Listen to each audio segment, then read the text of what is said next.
நான் மொத்த சொத்தையும் எழுதி வைக்கிறேன்னு சொன்னப்ப கூட நான் உன்னை மதிக்கல. ஆனா இந்த வீட்டு பையன் நல்லா இருக்குன்னு நினைக்கிற அந்த மனசு இருக்குல்ல, அது யாருக்கு வராதியா? அது கடவுளோட மனசியா? ஐயோ சார், ஓ மனசு தாய்ப்பாலை விட சுத்தம்யா.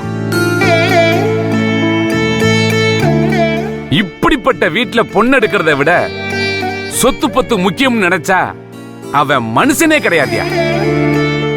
தம்பி, நீங்க தப்பா நினைக்கலன்னா உள்ள போய் உட்காந்து பேசலாமா? அப்பா என்னப்பா அது? அவர் தான் கிளம்பிட்டாரு. எதுவா இருந்தாலும் அப்புறம் பேசிக்கலாம். டேய், நீ சும்மா இருடா, உனக்கு ஒண்ணுமே தெரியாது. ஐயோ அப்பா, தேவையில்லாம எதுவும் பண்ணிட்டு இருக்காதீங்க. டேய், ஒரு மிலிட்டரிக்காரனோட பையன் மாதிரியா நீ நடந்துக்கிற?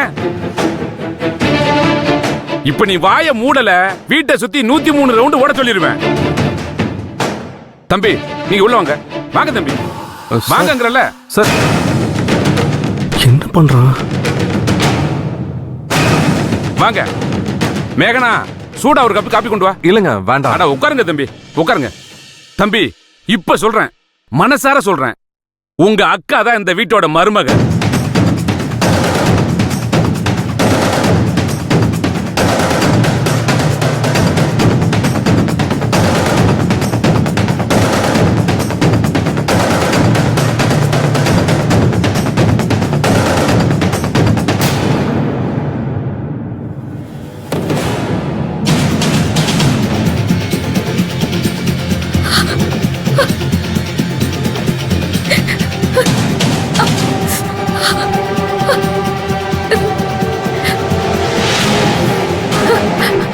இப்ப உண்மையை சொல்ல போறியா இல்லையா?